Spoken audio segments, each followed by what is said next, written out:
ஒரே ஒரு வேளை சோறு போட்டா போதும். அதை வயிறு நிறைய சாப்பிட்டுக்கிட்டு நன்றினா நாய் தாண்டான்னு பேர் எடுத்து தோட்ட வேலைக்கு பண்ணை வேலைக்கு அது மட்டுமா சமையல் செஞ்சு குழந்தைங்களை வீட்டையும் பாதுகாப்பா பார்த்துக்கிட்டு ஓனரே கதின்னு சுத்துறேன். இந்த நாய்கள் எனத்தையே மிம்ச போட்டு அடி அடின்னு அடிக்கிறாங்களே. நம்ம கொஞ்சம் நெஞ்சமா பண்றோம். ஒரு பஞ்சு, ஒரு புஷு, ஒரு கிக்கு. அடுத்து பொருள் அன்பாக்சிங் பண்ணி பிடிக்கலன்னா செதற அடிக்கிறது, ஹேர் ட்ரெஸ்ஸிங் பண்ணி விடுறது, டிஷர்ட்ல டிசைன் பிடிக்கலன்னா டிசைனே உருவாக்குறது, வெளியே இருக்கிற ஃப்ரெண்ட்ஸை வீட்டுக்கு கூட்டு வந்து கொஞ்சம் விளையாடுறது. அடுத்து ஒரு சில பள்ளி, எலி, அப்புறம் ஓனம், இது போல சிறிய விலங்குகளை அப்பப்போ போட்டு வந்து ஓனருக்கே ஊற்றி விடுறது. பல்லுல கொஞ்சோண்டு விஷம் இருக்க பாம்பை வீட்டுக்குள்ள விட்டு எல்லாரையும் அலற விட்டு வேடிக்கை பார்க்குறோம். நம்மள மீன்ஸ் போட்டு அடி அடின்னு அடிச்சா என்ன பண்றது?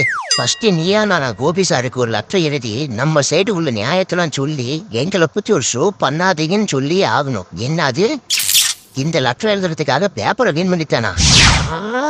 எங்களை பத்தி எழுத வேண்டியது நிறைய இருக்கு, எங்களுக்கு நிறைய பேப்பர் தேவைப்படும்.